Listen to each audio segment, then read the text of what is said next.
Welcome to the second half. We have, we have lucky. a special.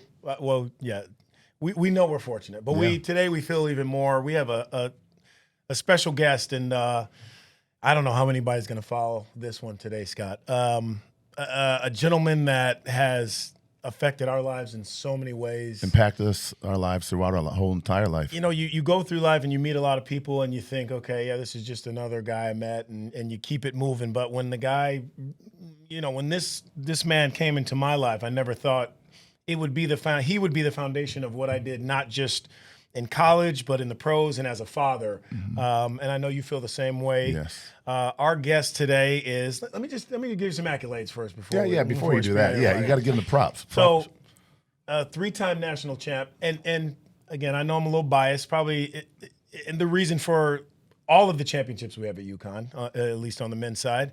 Yeah. 26 years at UConn, leading the way, one of the greatest leaders in college basketball history, and a guy who I don't think gets his due when you talk about building, sustaining, building something that no one could fathom today building in this small countryside, hillside, farm school, agricultural college and stores. I'm sure everyone kind of knows who I'm talking about at this point. Jim Calhoun is our guest today. Yes. It's interesting because when I talk to people about Coach, I talked to Ray Allen this morning, talked to Kirk King, and I said, I got your pops on the show today. And both of them knew who I was talking about because he is our dad. He's all of our dads. Known so long. Coach, we are just so honored. I know we see you a lot. We're still in your life. You're still in our lives. But it's just awesome to have you here today. So welcome to the show. Well, it's great to be here. And there's no question that leaving Northeastern, which I loved, and was a good school, and Boston is a pretty cool place to live. Yeah. It's a little different than stores. And more importantly, though, it changed my life and changed where I was. And I think for the good. In 1986, when I came, UConn's never been quite the same again because of who I got. And I keep telling people, they tell me about this offense, that offense. You got to build with players and good people. Yeah. And I think we've done that. And I think the three of us are part of a family. Yeah. And you can't say that about every program. Yeah, in Carolina, you could say that about Duke when Mike was there. Well, John's doing a great job, by the way. But with that said, I think we're very fortunate that we're a Big Ten school and playing in the Big East. That's how I feel right now because we've grown, we're ready to go, and I think we'd give an awful lot more pub, which is what the school wants, and understandably so, because we have a lot to offer, and it certainly was the best move of my life. Yeah. Over 900 wins, 17 Big East championships, 1990 Coach of the Year, 4 Final Fours. I mean, this is all stuff, Coach, that now, there was a story, and I know when you were, and correct me if I'm wrong, there was a story about when you first started coaching in high school. You and Pat, your amazing wife, had to sleep in a car as you were coaching in high school? Was that your first job? Things have changed. Is that true? Until we closed the papers on the house that we were getting, we had a couple of nights where we decided to sleep in a car, and you had all the facilities you wanted. You had heat, radio. What else could you ask for? Go to a drive-in. Yeah, and where was that? Where was that? Where was that first? That was in Old Lyme, Connecticut. Okay. And in Old Lyme, people had plenty of money to house me and 200 other people. Yeah. I thought, would you have ever thought that night? And it's impossible to fathom.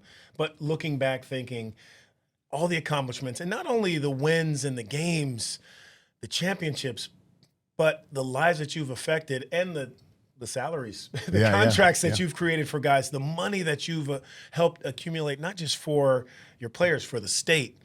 Would you have ever, in your wildest dreams, in your station wagon, whatever it was, imagine that you would have accomplished all those things that you did? Well, I didn't know what I wanted. I just wanted to be good. When I got cut by Bill Russell, and he kept this guy named Havlicek. How'd that work out? I forget, but I think he made the right choice. Yeah. And by the way, he's passed now, but John was one of the great guys of all time, and I became very close to him because he lived in the same town I did.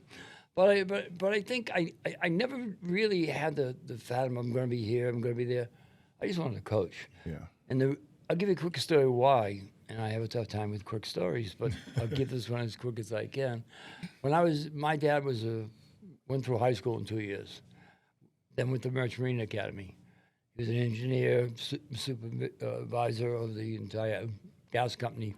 And when I was 15, and my young brother Bill, who's a cardiologist now, and my 5 sisters, he died of a heart attack. And my whole life changed. All the things that I thought were great, that were automatic, weren't automatic. Yeah. And the thing he taught me, because he lost his dad young, very simply is be the best you can be, but make sure it's the best you can be. Yeah. Nothing more, nothing less. So that's what I really wanted. So when I got cut and I went back to school and went to grad school and started in psych, and someone says, does that help you with your players? Well, I'll tell you how it helped me. Didn't help me change what they did, but at least I know why they did it. Yeah. You know, talking about two of you especially. Yeah. But and one of the reasons that someone said, my wife calls me an obsessive helper, because a lot of people help me. My high school coach and a whole bunch of other folks. There were great lessons to be learned out of that. When you help another, you never stand as tall as when you stoop to help another. Yeah. Yeah.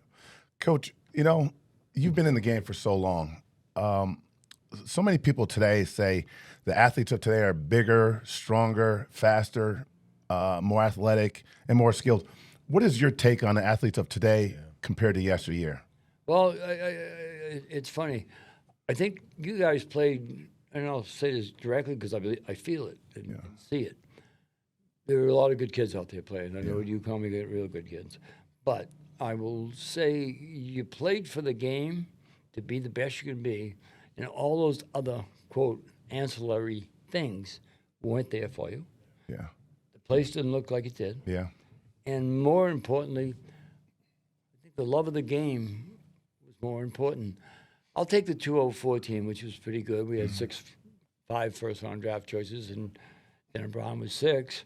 And against the 24 team, we were bigger, stronger, and better. Now, I can get a lot of argument, and rightfully so. Yeah. But if Mac hadn't hurt himself a little bit, you know what I'm saying? Yeah. So I personally believe that the hungriness and the toughness. Yes. And IQ, a little IQ too. And well, you had to. Yeah.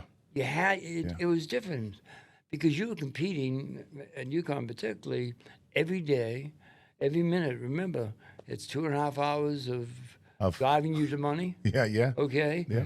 And then 22 having your back. And Yeah. I think that's the philosophy that I still have today. Yeah. Let's take a quick break. I want to talk to Coach also. We talk about all his accolades, best-selling author as well. Yeah. He's done it more than once, more than twice. So I want to talk about that when we come back. So stay with us. The second half. We'll be right back. Yep. All right, welcome back to the second half with Scott and Donnie and our special guest today, Jim Calhoun. Coach, I want to give you just a quick anecdotal thing that I came, and I told people this before, and it has to do with recruiting. So I remember coming to my visit, and I was with Kevin Ollie. We were watching practice, and I remember seeing, the short version is, I remember seeing 2 of the biggest human beings ever squaring off, and I'll never forget this. It was Mark Sir and Rod Sellers. I mean, you talk about 2 of the biggest humans I'd ever seen in person. And there was a scrum under the basket, and Kevin and I were sitting, recruits watching practice, and Coach says, "All right," blows a whistle, go to midcourt, and literally he was like, "Okay, go, go, square off." Now they're at each other like this, and all I could think of I'm not sure if we should be telling the whole story. Oh, no, you can have some parts you got to leave out. When it gets to the blood. Yeah. It was like to the hockey. blood. When someone hit the ground, that was it. And I remember telling Kevin Ollie, "I'm coming here." Like I couldn't make a jump shot, I couldn't dribble, but I could fight. Yeah, and I'm yeah. I'm coming here. This is a school for me. As soon as I saw that, and I guess it leads me to my next question for you. We talk about, and I hate to sound like an old guy, even though we are. Yeah. the toughness aspect of college basketball, and I would say some of it's been watered down by officiating and these, the rules committees to soften the game in up. the interest of the players. In the interest of the players. But what, in your eyes, in your vision, the difference in recruiting players based on whether it's skill, toughness, whatever it might be, turning that athlete into a player like you did with me, And me as probably well. Scott Yeah, as well, me as well. till today, and how you imagine these guys have to recruit guys and what sells them other than the money. We know that's the obvious one. Yeah, I mean, would I go to name, image, and likeness? Yeah, of course I would. Would I like it? No, I have to go take a shower after every time I met a kid, just to get away from me when he just asked for $1 million. But I think we created an atmosphere that to survive practice, the game became easy. And it sounds funny, but I could tell an awful lot about a kid if he was willing to give of himself 100%. And you don't get it right away. No. And every time, and you were a freshman, I don't mind saying this, that you try to take a charge, he tried to put his, he tried to hurt you. Is what he tried to do. And then give a look at me, and I'd give a nod to him. My point being is that this guy's got a chance, but we got to tell him this is the way we do things. And I do think that, and maybe it's society, and you gave some of the reasons why it may be, but I never felt that physical basketball could ever hurt anybody. You might head down to Houston, and without any offensive players, they're pretty physical. Yeah, they're winning. And they win because they beat you up. And I thought if you can get talented kids, as we did, who in fact are as tough, if not tougher, there's no doubt in my mind. Maybe a good Georgetown team, a few teams that could match us. And I thought that's a lot of things happen. Shooting, you miss open shots, but toughness doesn't go away. No. See, and that's the key thing we brought into every single game. And for us, toughness was different because we did it in practice. And I know Jeff now is at Division III. He likes it, coached by one of our former guys.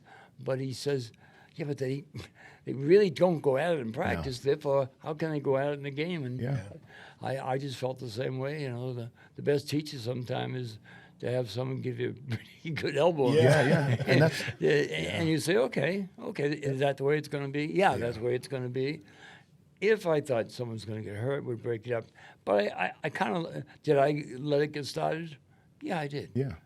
But I never told the president of the university that. But but Donnie let everybody know now. So now you're going to get some calls. But I definitely I don't think I was the most skilled, but I think you got the most out of all of us. Smitty, Lyman, John Gwynn, Rod Sellers, Donnie. I think you just pushed us to be mentally tougher than every team we played against. And that's why I think we rose to the top. I don't think we're the most skilled until you brought Donnie's class in with Doniel, Kevin, Richie Ashmead. You brought 8 guys in that class. But that's right, the mental toughness that you instilled in us was what we lived on, and I think that's what carried us to be special. I've got a funny thing to say about that. One of the great Ben Gordon said one time, Coach, I got a question. He, sure. Every time you walk on the court and you're walking across and we're waiting for you, why do we clap? You're going to put us through 2.5 hours of hell. Respect. It's really a legitimate question. But when we got it going, we got it going. And I didn't have much tolerance for a guy who didn't want to stick his nose in there and play the game the way the game should be played.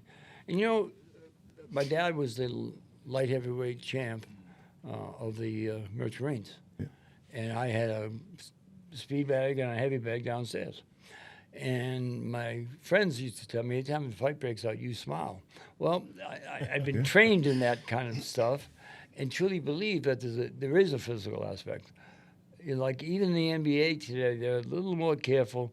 Years ago, if you were talking to a guy before a game, hell would break out. Yeah. Now they're best friends. They're buds. It's it's a different deal. It is. But the great thing about toughness, you can't take it away. Yeah.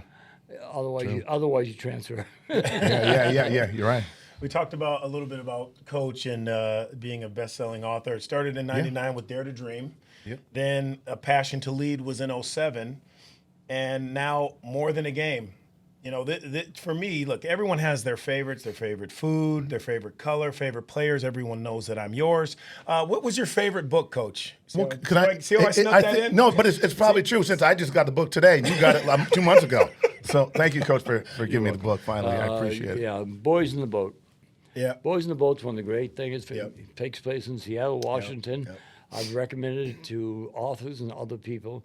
Yep. It's a book that I was so upset when I saw chapter 29, the last chapter. I didn't want it to end. It was that good. Yeah. It involves World War II, Nazism, a kid at 9 years old, family too big, being left there by himself to make his way through. It's a wonderful book, and it's a book that I can relate to, as we all can, for the hardships that young guy went through. What'd you learn from writing your 3 books about yourself? Because obviously you've taught us so much. We've learned so much from you. Yeah. But did you learn anything about yourself as you're writing these books? More so than anything, this particular book, because more than a game is just that. Yeah. I mean, why would I have America in the game? All he was is Harvard book winner, Rookie of the Year, $100 million. He doesn't set an example. But Joe McGinn does when he pulled up his sheet and showed the fact he had 2 legs removed. Yeah. There's no doubt in my mind that when you hear someone like Keith Motley never get below, at 17, he was older than John Clark. They both played at Northeastern, but he was older of how he looked at the world. Yeah. How about we take one more break? Yeah. Quick break, and we're going to come back. We could be here all day with Coach. I know. We really could. The stories are awesome. But it's going to cost Scott too much. So we will take a quick break, and we'll be back right after this. Cost Scott too much.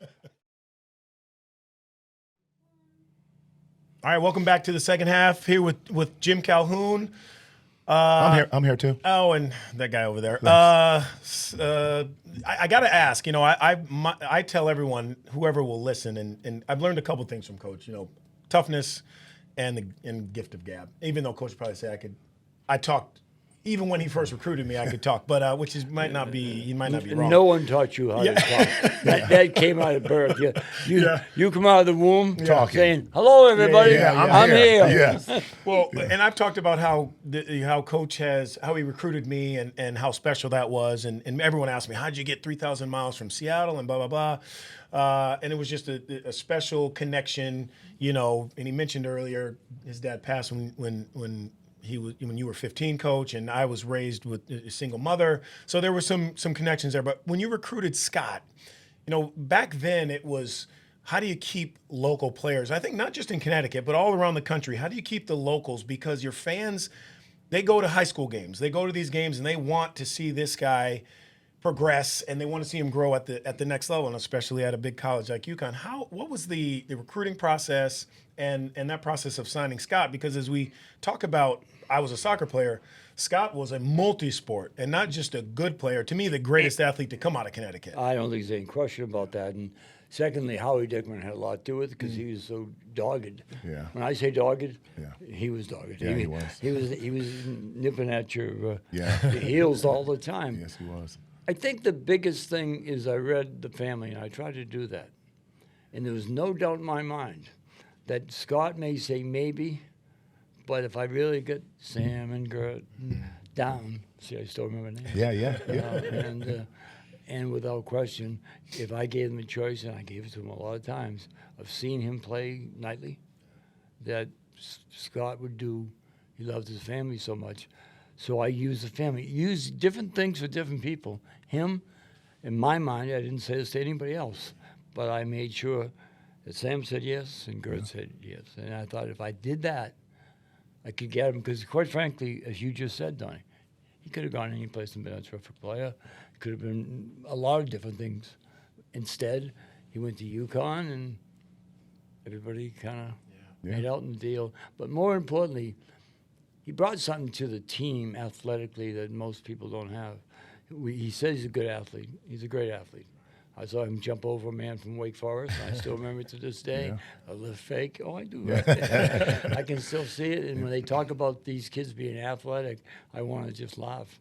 Because he not only had the quickness, he was strong, He was tough. And here's the credit. He hated practice. He always seemed to get hurt at practice because he hated it so much. Oh, Conversely, Yeah. if we played games 80 minutes long, Yeah. he'd play. Yeah. No one played harder than Scott when he practiced and in games. No one played harder. I will agree say with you. that. As long as there's a score kept, Yeah. he's just fine. I have to say the recruiting part, though, Scott, Yeah. Coach never lied. He lied to my mom, though. Did Because he? he said, I'm going to send him back here as a man. Well, I never went back to Oh, Seattle. So yeah, he yeah. did not keep that promise. Yeah. He did tell me and Kevin Ollie we were going to live here after we finished. We're like, come on, we're L.A., Seattle, we're never staying here. Yeah. Haven't left. So he did lie to my mom. But that's another reason why I went to UConn too. As much as I looked at other schools and I looked at Miami, I was probably going to go to Miami to play baseball. He sold me on my life after basketball, and what am I going to do after I'm done playing? Because the ball stops bouncing. People here love you. People here love UConn. Put your roots here, and you'll be fine after college and after you're done playing. And it really worked out that way, and that's why I'm coaching at Southern. I don't think that people truly understand, from afar particularly, how special basketball is in the state of Connecticut. I mean, are we the basketball capital of the world? I don't know about that stuff. I mean, it's a good thing to say. But more importantly, the love affair, going through tough winters, and the fact of finding people you now have so much more in common with. Yeah. You get a chance to start over like high school all over again. Yeah. Yeah. Coach, everyone knows how much you push your players to be special. Some relish it, some don't. But I think a lot of people don't understand how much you care about them on the court and after court, and how much you do for them, no matter how good they were or how bad they were, or how much they helped the team or the program, how much you help them in their life after basketball. Can you talk about how much you enjoyed pushing them on the court, but the enjoyment you get helping them after they're done playing? Well, there's no question that the greatest thing says I was helped when I needed it, and I hated God.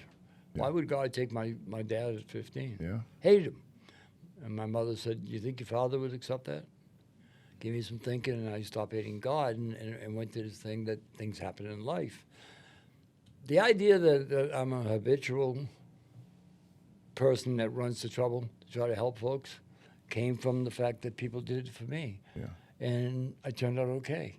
And my point being, I feel the same way about others. I know that, inside, I shouldn't even admit this because there's a microphone to prove it. I actually like Donny. Yeah. And I forced him. Yeah. I mean, he forced He grew himself. on you. I knew he was more like me than he would ever give himself credit for. And That's a good point. Yeah. And he was stubborn. He was going to get it done. He was the biggest man in the room without saying it. Yeah. Oh, he said. Yeah. I didn't say it. He said. Yeah. But my point being, I think guys don't know that. But when you say to them, I got your back. Oh, by the way, I'll be your coach for life. Here's the other thing. Someone asked me the toughest questions I had to answer to parents. Yeah. Or to a player. Coach, you don't play me. I only played 2 minutes last night. I'm not getting a chance. Let me tell you my answer. And I didn't have to with you two. Mm-hmm. Okay, maybe a little freshman here. But I said, that's untrue. You got a chance. We practiced 126 times this year. Yeah. You know what I call those? Auditions. Yeah. So so if I'm seeing something different in practice, then you are, then A, you must be faking it. Yeah. Or B, you aren't quite good enough. One of my favorite people of all time, you guys will smile, I'll make it quick. John Gwynn, you say, Coach, Yeah. I'm better than Smitty. I said, John, you're a lot of things. You ain't better Then than it's me. But that's the problem with a lot of athletes today. They don't understand every day is an audition for minutes. No matter if you're a walk-on or a scholarship player. If you want to be great, you got to step on the court and do it every day in practice to make yourself better, prepare yourself, and make our team better. And coaching today is so hard. The parents too, though, Scott. Yeah, the parents Because come you after as a you. coach. Oh, They're asking you, why isn't my son Son playing? playing. You're like, you should tell them, come watch him in Well, practice. or look at the stat sheet. Yeah. When someone's shooting Yeah, yeah. 28% or 30%. Yeah. Well, they'll say they wouldn't get minutes. I like to say he just had 2.5 hours of a real kick-ass practice. Yeah. And I want you to know he wasn't in that top 5, nor 6, nor 7. Yeah. And I think he can be, but he's going to have to fight some pretty good players because we always were deep. Yeah. I mean, if he wasn't good, if Bobby Phillips wasn't a great player, Yeah. he might beat the living hell out of you. Yeah. I'm talking about a kid I remember at Northeastern or some other guys we had. Yeah. Mark Sir wasn't good, but if you ran into one of his elbows, you'd know it. Seriously. The practices were awesome at UConn. I loved each and every day. I mean, they were long and hard, but that's what you wanted as a competitor. The thing I was able to do, establish it. Yeah. It's a way of life for us. Yes. I see so many other coaches. How do you get them to be so tough? I haven't practiced tough. Yeah. And they couldn't understand that. Or maybe put it. I mean, when that ball was either thrown against the wall or you guys were thrown out or something happened, everybody knew, I think we got his attention. Yeah. Yeah. You'd be hard pressed to find a former UConn player, at least that played for coach, that doesn't have a scar on him today. Yeah. From practice. But games are so I know I have a couple. Yeah, and games were so much easier. They were. They were in practice. That's why it was fun to play. Well, Mike said one time, the reason that you beat us in '99, you were tougher than we were. Yeah. Simple. Okay. Yeah. Yeah. I thought that was really interesting for another coach to see that, because that's what he tried to. Yeah. He tried. You try to take those kids. They're different players. Yeah, they're different players at Duke than they are at UConn. And once again, there's nothing wrong with the kid having good things going in his life, but we made sure that at practice, you come out better every day. Yeah. Well, that was awesome. That's going to do it, Coach. We could go on and on, Yes, and I just can't tell you how. And I tell you this all the time, and not just for our show, how grateful I am. I couldn't thank you enough the rest of my life for what you've done for my life. I know Scott. I feel the same There's way. a ton of guys that line up behind us to say the same thing, and I know it's just basketball to some. But what you taught us was more than basketball, and it continues to influence our lives as fathers today, and some of us as grandfathers. But just so special. So I want to thank you for being here today, but just thank you for giving this kid a shot from Federal Way, Washington, and I know Scotty grew up the same way. Convincing my parents to make me come to UConn. I mean, I wanted to go, but I had a lot of choices. But thank you. Just to remember that what I owe you, you in turn put your trust in me, whether you liked it. You might have done it screaming and yelling, but you did it. Mm-hmm. One reason my life became entirely different was because of the guys who played for me. And if you're not aware of that as a coach, you're not going to be a very good coach. We appreciate that. Thank you. Thanks for being with us the second half. Check us out next time. Thanks, Coach. Here's the book. Thanks, Scott. Yeah, go out and get this book. It is great. And the second to last chapter is on me, so make sure you read that first. And then I didn't even get a chapter, so I know you're special. Oh, that sounds like something we got to talk about off the air. Thanks, Coach. Thank you.